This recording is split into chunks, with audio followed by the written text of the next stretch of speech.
Pourquoi l'homme se décourage-t-il? Parce qu'il n'a pas confiance parfaitement en lui-même et la relation qu'il a avec l'intelligence en lui, c'est-à-dire l'ajusteur de pensée. Si l'homme avait une relation plus étroite avec l'ajusteur de pensée, le siège de son intelligence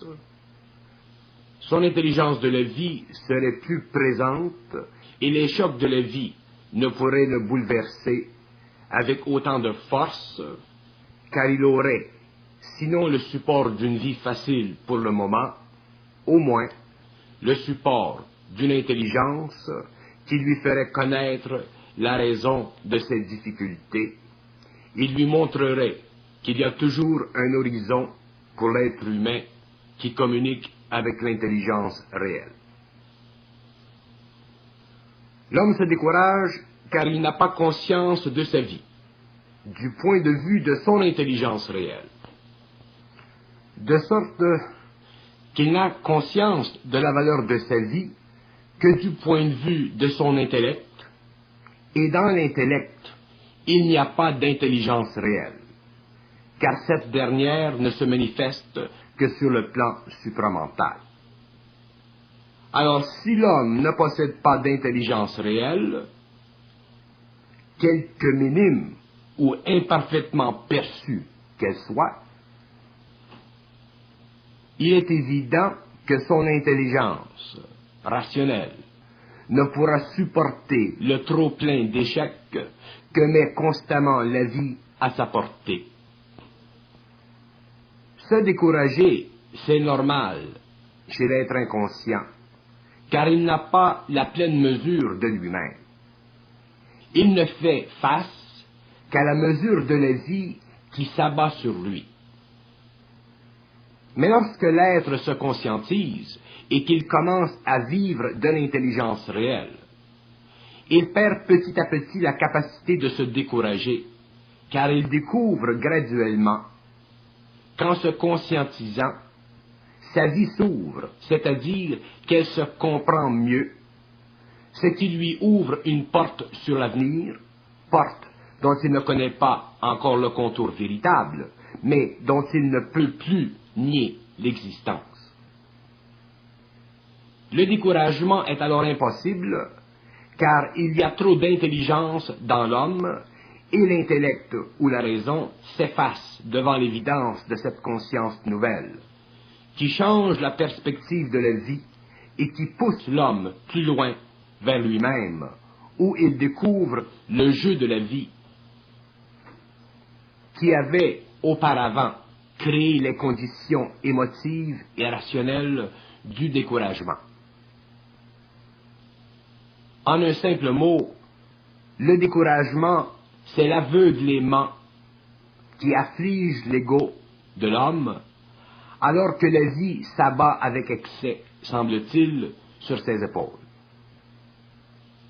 Or, l'aveuglement devient impossible lorsque l'homme entre dans la conscience supramentale, car l'intelligence nouvelle devient un phare qui éclaire les flots troublés d'une mer orageuse, qu'auparavant l'homme devait naviguer sans clarté, ce qui causait sûrement le découragement.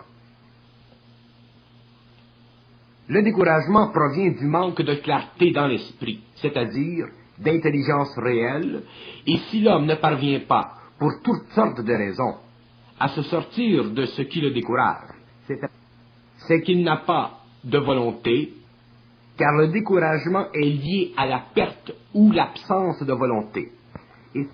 Or, nous savons qu'il y a un lien très étroit entre la volonté et l'intelligence réelle. Le découragement sert les forces de vie, car il permet de réorienter la vie de l'homme, en le faisant suffisamment souffrir pour qu'il exerce sur le plan matériel sa volonté et son intelligence.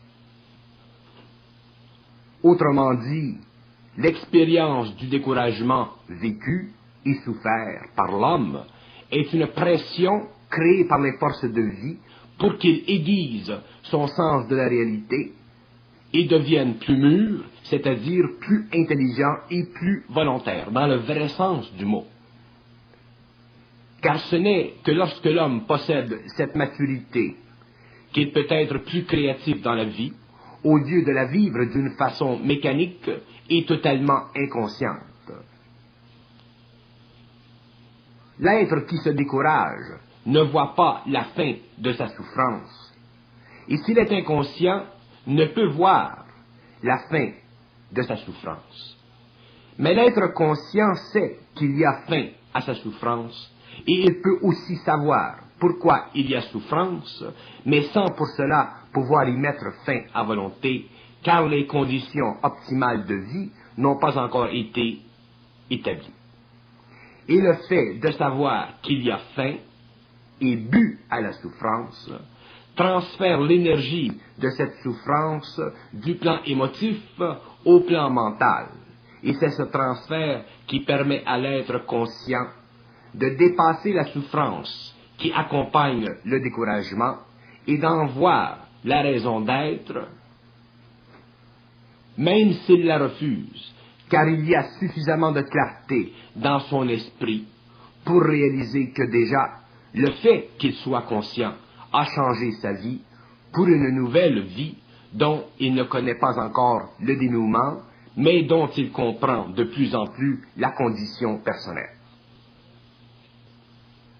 Se décourager entraîne l'être inconscient à perdre le contrôle sur son émotivité et à se laisser aller, car il n'a plus la force de combattre, car il n'a pas d'ennemi interne. Il n'a que des événements qui bousculent sa vie.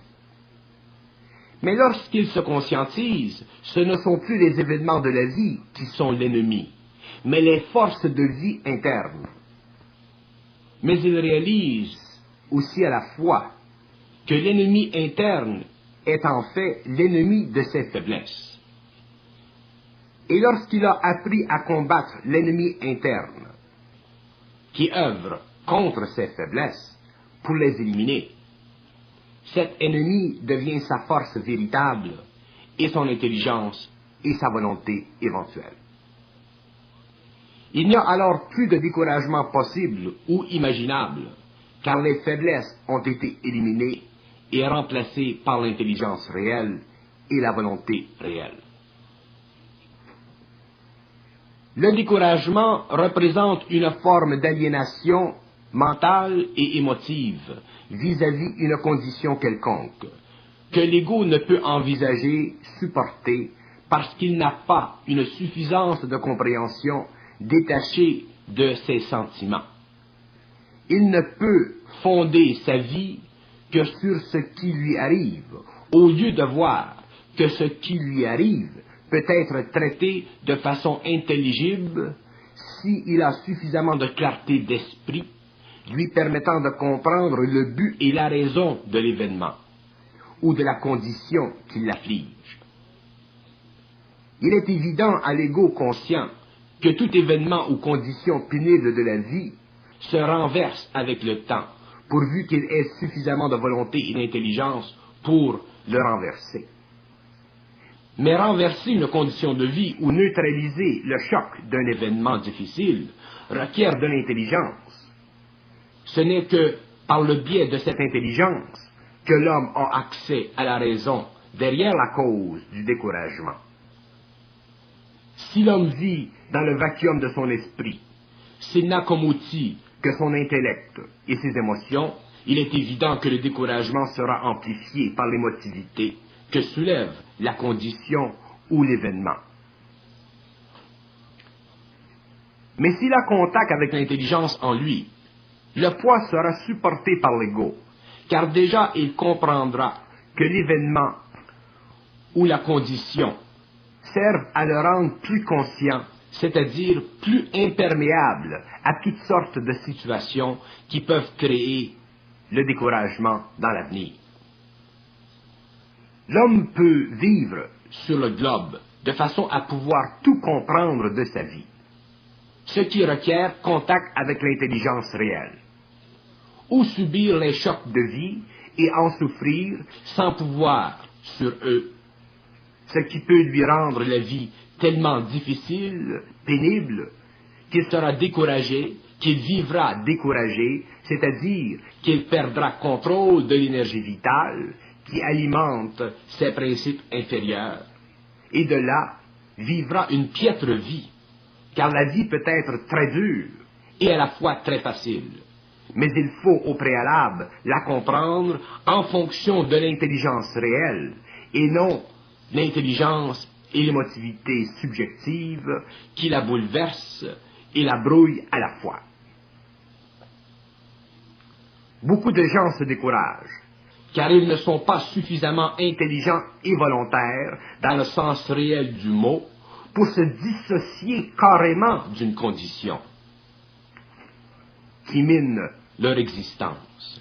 Ils n'ont pas le courage de faire ce qu'ils devraient ou doivent faire pour se dissocier d'une condition qui ne peut mener qu'à un cul-de-sac. Pourquoi n'ont-ils pas de courage? Parce qu'ils n'ont pas l'intelligence ni la volonté. D'abord, ils n'ont pas le courage, car ils n'ont pas l'intelligence. Ils ne peuvent percevoir la subtilité de l'intelligence en eux, qui leur donnerait gratuitement la clé à la résolution de leurs problèmes, et cette clé est enfouie dans leur émotivité. Et leur manque de volonté est proportionnel à cette émotivité. L'ego voit bien qu'il y aurait une solution, mais il n'a pas le courage de l'appliquer.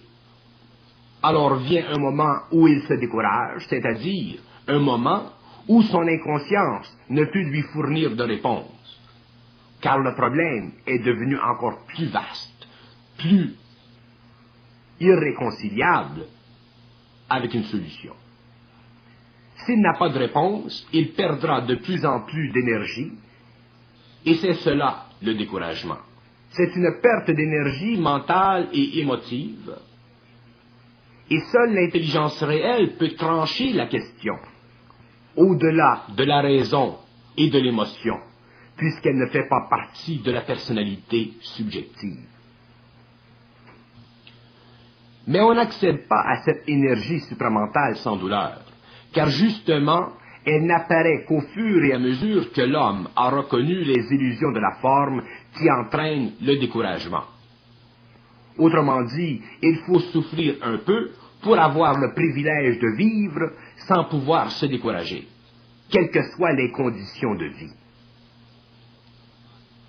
Mais le découragement montre la tête chaque fois que la vie semble s'opposer un peu trop à nos désirs. Pourquoi? Parce que nos désirs ne coïncident pas avec la vie, mais avec nos émotions. Or, nos émotions sont l'envers de la vie, c'est-à-dire qu'elles proviennent de notre lien avec notre basse nature et non notre haute nature.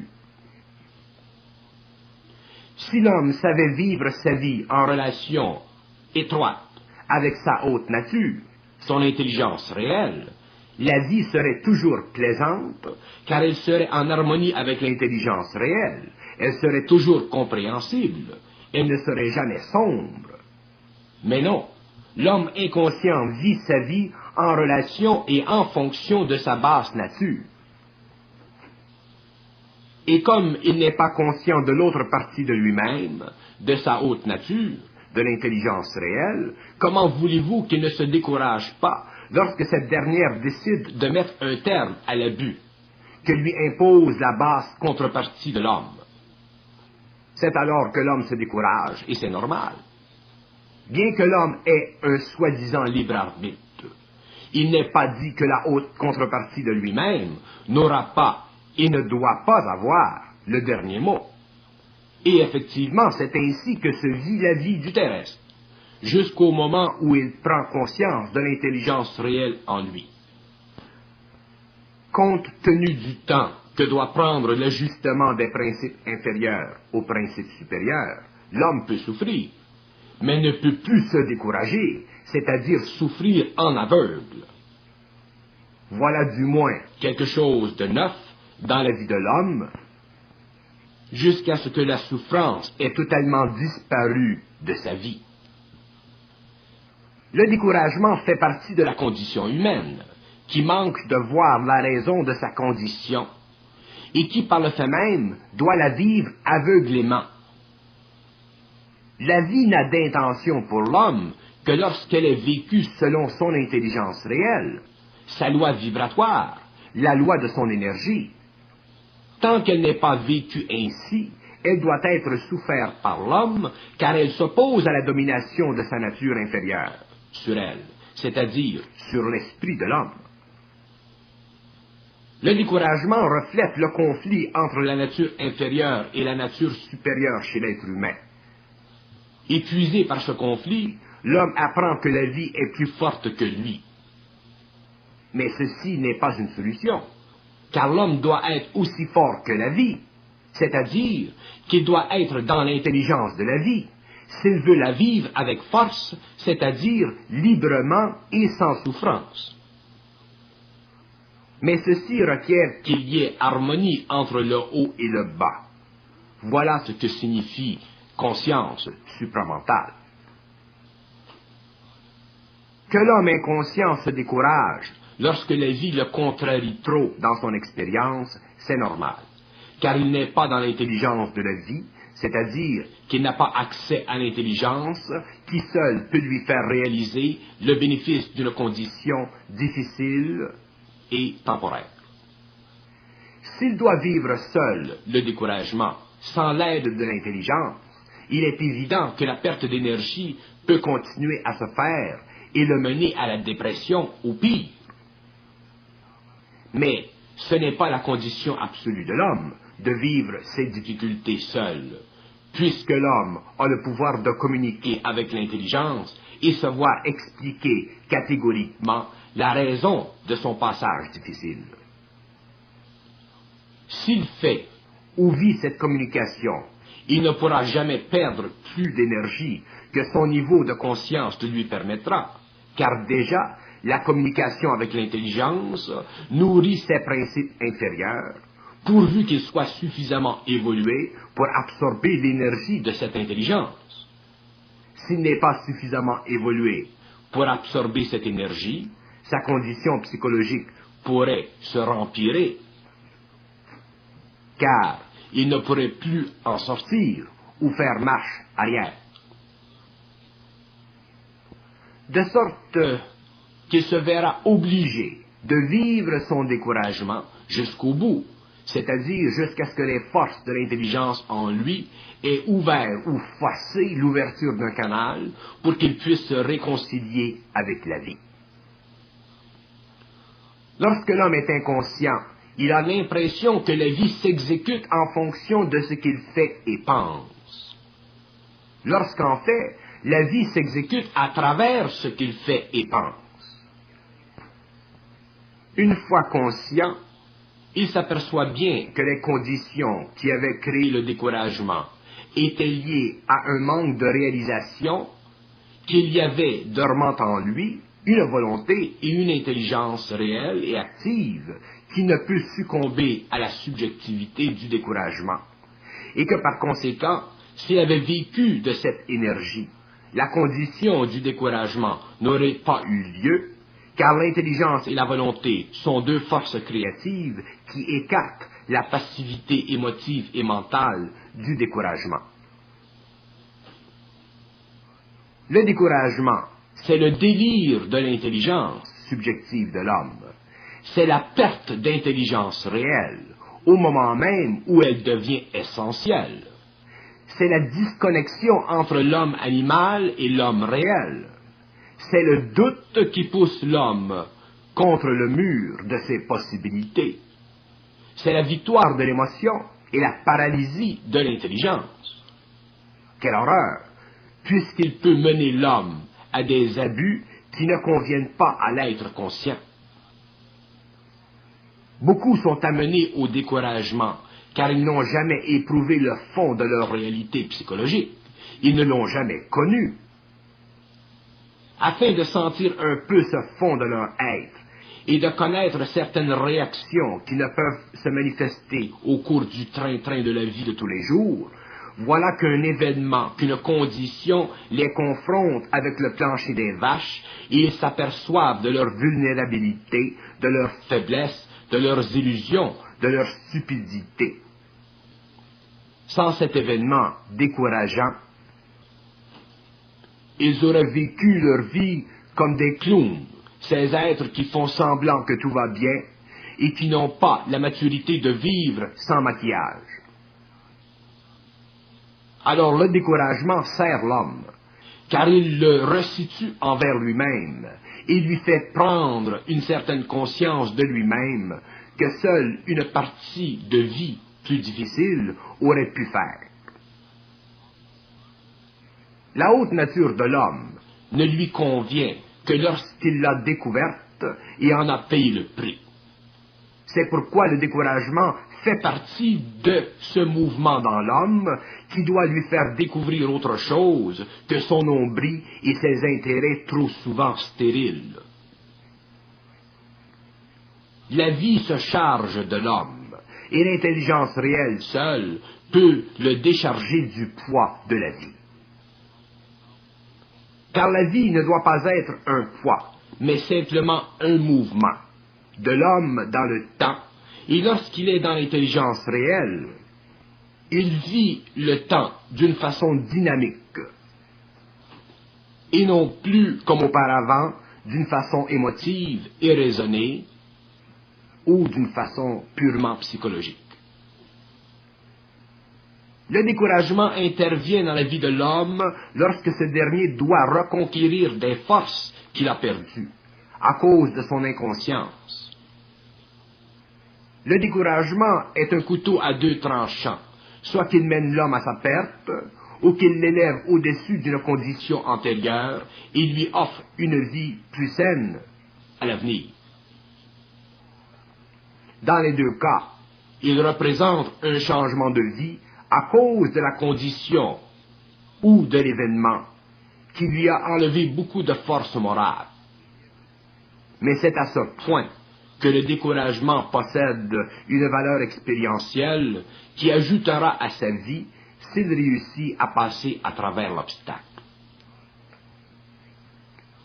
Dans le cas de l'être qui se conscientise, le découragement éventuellement perd de plus en plus de terrain, car l'intelligence grandit en lui et le découragement devient de moins en moins possible.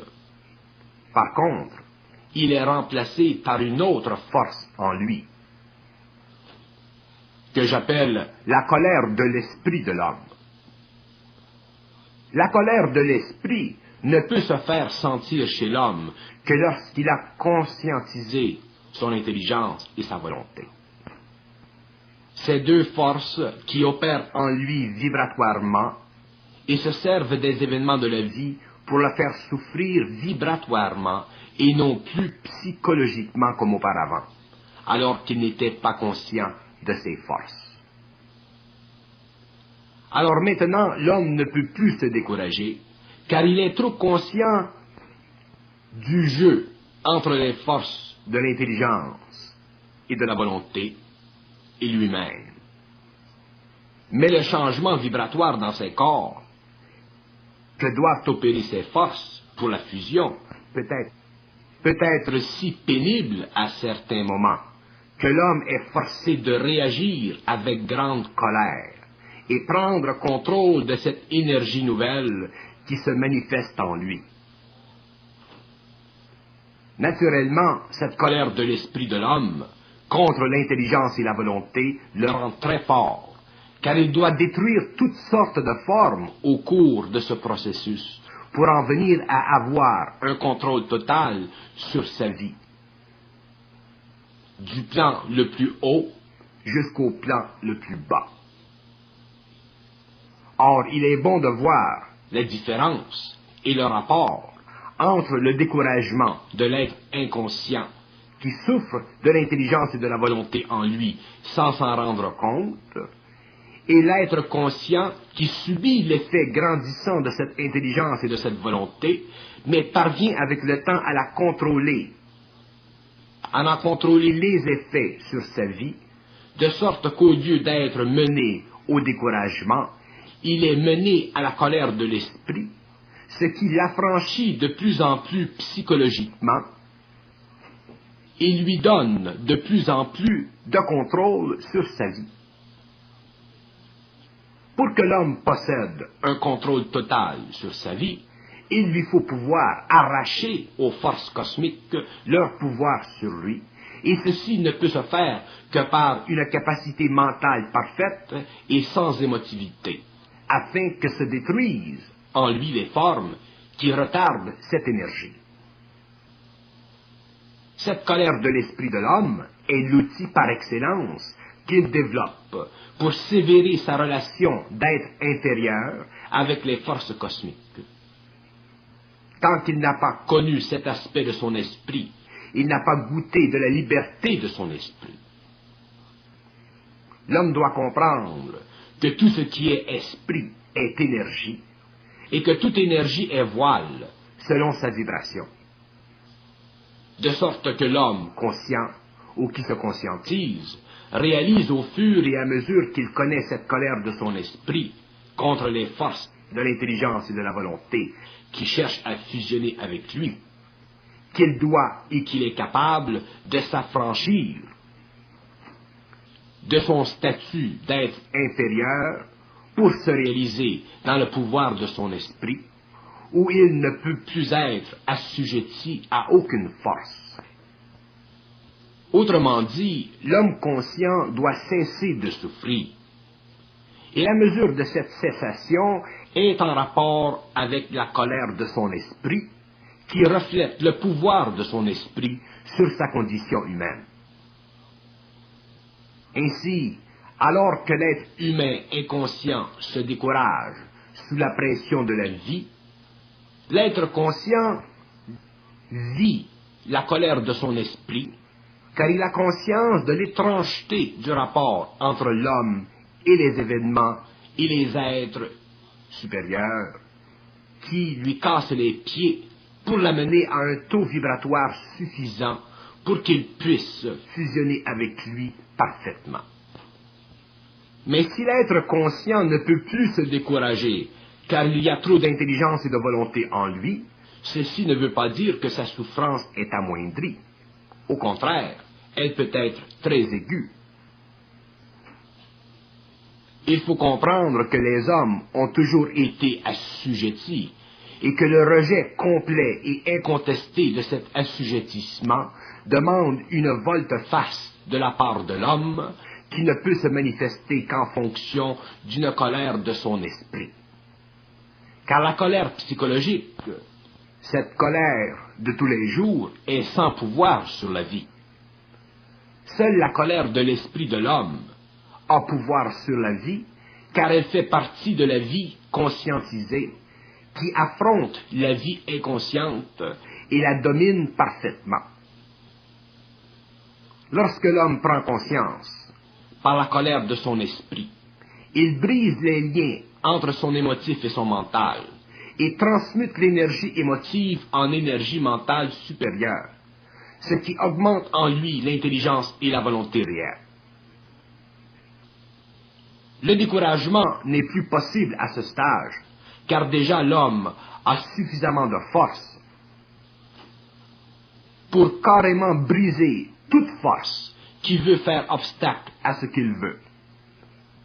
Il faut remarquer que ce qu'il veut ne fait plus partie de son corps de désir inférieur, mais de sa volonté consciente, grandissante et de plus en plus puissante. L'homme commence alors à s'affirmer dans la vie et il ne peut plus la subir. Il commence à savoir ce que veut dire être libre. Le découragement ne peut plus l'atteindre, quelle que soit la situation, car il n'a plus d'émotivité subjective qui affecte sa volonté réelle. Il voit clair et agit avec force. Il entre dans sa destinée et sort d'un plan de vie curieux et sans intelligence créative. Au lieu d'être élève, il devient maître de lui-même. La vie commence ici. Tant qu'il peut se décourager, c'est qu'il n'a pas soulevé en lui-même, à son niveau, les forces universelles qui doivent le servir une fois pour toutes et pour toujours. C'est la fusion du mortel dont je parle. Fusion qui lui donne le pouvoir sur la vie et les conditions de la vie. Si l'être humain inconscient peut se décourager, car il n'a pas conscience de son esprit et du pouvoir de son esprit sur les événements de la vie, l'être conscient, par contre, prend conscience graduellement de ce pouvoir de son esprit sur les événements, et plus le temps passe, plus il prend conscience de ce pouvoir, et c'est cette prise de conscience que j'appelle la conscience atomique de l'homme. La conscience atomique de l'homme commence à se manifester en lui petit à petit lorsqu'il commence à réaliser subtilement, au début, un sentiment d'invincibilité.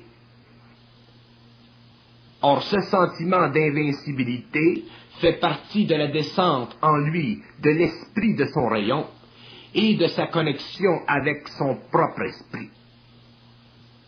Cette pénétration est pénible pour l'homme à cause de la très haute vibration du rayon, et c'est ce phénomène qui crée en lui la souffrance,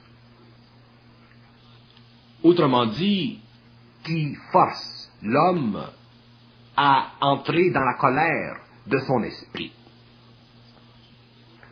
Le développement de la conscience atomique se fait petit à petit, car il affecte tout chez l'homme, le mental, l'émotif, le vital et le physique. Comme le physique est plus dense, c'est ce plan qui est le plus affecté, et c'est pourquoi les organes du corps matériel subissent un choc qui, s'il n'était pas surveillé par les intelligences qui veillent à la progression de la fusion, subirait des dommages irrémédiables. Qu'il y ait relation entre la colère de l'esprit de l'homme et le développement de la conscience atomique est une des grandes découvertes de la psychologie de l'intelligence supramentale. Cette compréhension des mécanismes de la conscience de l'homme ouvrira grandes les portes de l'immortalité.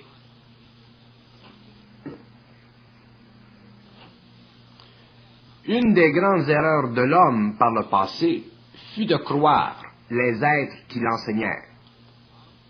Naturellement, il ne pouvait en être autrement, car l'homme ne devait être instruit qu'après l'enseignement, afin justement de pouvoir rejeter entièrement l'enseignement et ne souffrir que de la colère de son esprit. Car l'enseignement ne pouvait faire connaître à l'homme la colère de son esprit, puisqu'il devait servir à maintenir l'ego dans une forme suffisamment spirituelle pour que la civilisation puisse se développer et se répandre sur le globe. Maintenant que ce but est largement atteint, l'homme ne peut plus vivre d'enseignement. Il doit être instruit, et cela non pas pour le bénéfice de la civilisation, mais le bénéfice de l'homme, de l'individu. L'homme devra dépasser le découragement, car son esprit devra se manifester en lui, afin de permettre la descente de l'énergie du rayon en lui, pour que ces principes ne soient plus affectés par les conditions planétaires de la vie. Tant qu'il pourra être découragé par les forces de vie, son esprit sera impuissant à canaliser l'énergie du rayon, et il se verra obligé de retourner sur les plans de la mort, où l'esprit de l'homme se nourrit de mémoire, au lieu de se nourrir de l'énergie du rayon. L'esprit de l'homme est une force, c'est-à-dire une énergie parfaitement présente dans les terres de vie. Lorsqu'il n'est pas conscient de son esprit, lorsqu'il ne peut vivre de l'énergie de son esprit, l'être inconscient est forcé de vivre de la mémoire, de l'émotivité et de la pensée subjective, et alors il lui est impossible de reconnaître la différence entre le monde de la mort et les terres de vie où évolue l'immortel. L'énergie de son esprit est trop faible, de sorte que l'intelligence de l'ajusteur de pensée ne peut lui servir afin de passer outre les sphères astrales de l'illusion. L'expression de l'énergie de l'esprit est l'expression de l'intelligence et de la volonté cosmique par harmonisation des principes inférieurs avec le rayon. Or, le rayon est l'expression de la pénétration de l'énergie de l'intelligence et de la volonté et de l'amour dans l'homme.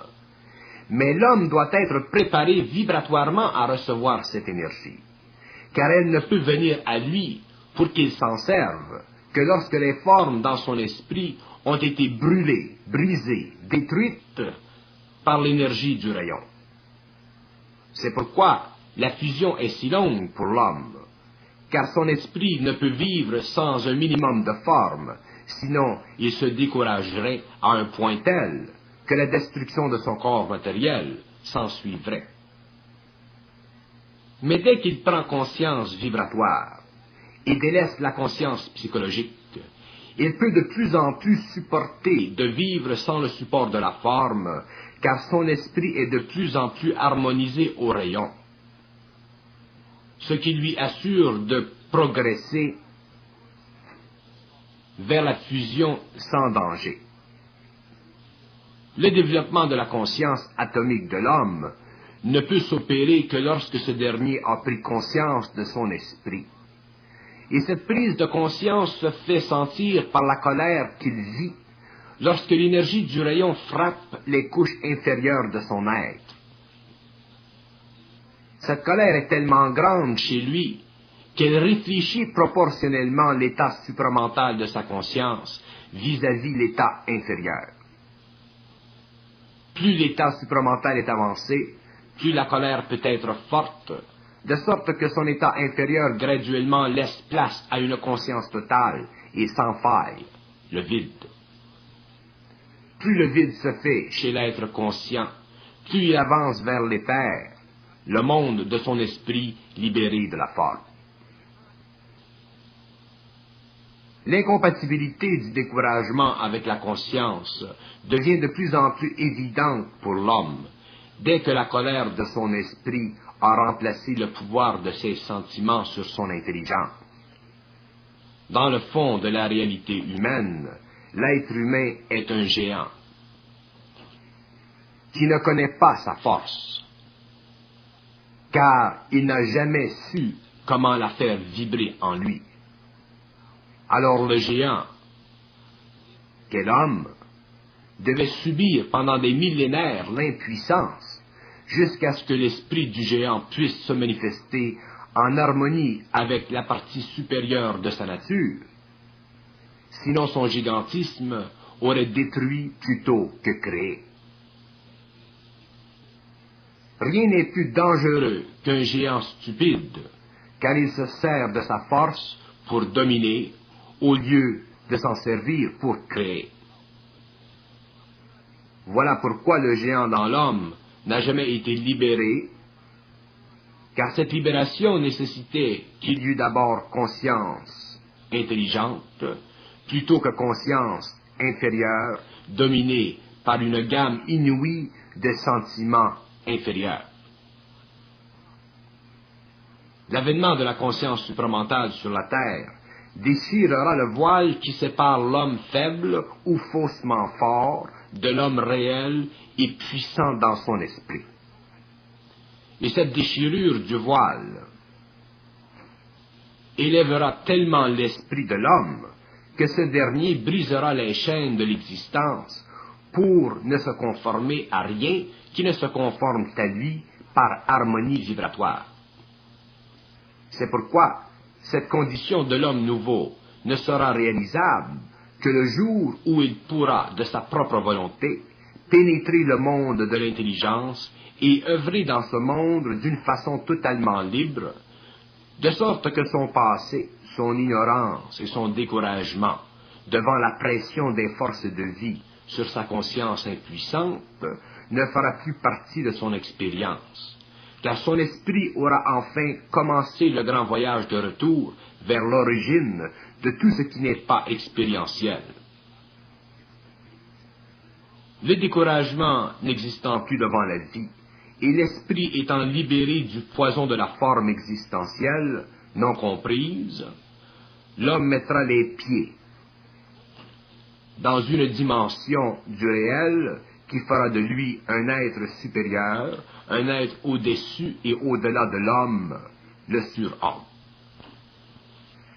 En attendant, il y a des règles que l'homme peut vivre, règles qui peuvent l'aider à comprendre la nature du découragement. Et une de ces règles est celle-ci, c'est que tout ce qui se passe, toute pression dans la vie de l'homme n'est qu'un jeu imposé à son ego pour transformer son corps mental ou son corps émotionnel, ou son corps vital et physique. Et si l'ego est suffisamment intelligent, c'est-à-dire que s'il peut voir le jeu de l'esprit, il ne se fait pas piéger par cette constriction, par cette pression qui s'opère en lui, mais se met dans une sorte de neutralité, dans une sorte d'attente, et s'il a le pouvoir de communiquer avec l'intelligence, il a d'autant plus de pouvoir de comprendre ou d'avoir un peu un éclaircissement sur la situation. Mais dès qu'il se prend au sérieux, dès qu'il prend la situation de pression, la condition de vie, comme étant une condition qui n'a pas d'ouverture, il se découragera, il perdra confiance en lui-même et automatiquement, il perdra de l'énergie. Et cette perte de l'énergie ouvrira en lui toutes sortes d'autres faiblesses et l'homme ne pourra plus vivre sa vie d'une façon normale, d'une façon naturelle. S'il est conscient, s'il est plus ou moins conscient, il verra ce jeu et il verra à travers le jeu. Et lorsqu'il aura vu à travers le jeu, il verra que se décourager fait partie de la partie animale de l'homme. Il n'est pas digne de l'être humain qui va vers un plus haut niveau d'évolution, vers un plus haut niveau d'intelligence et de conscience.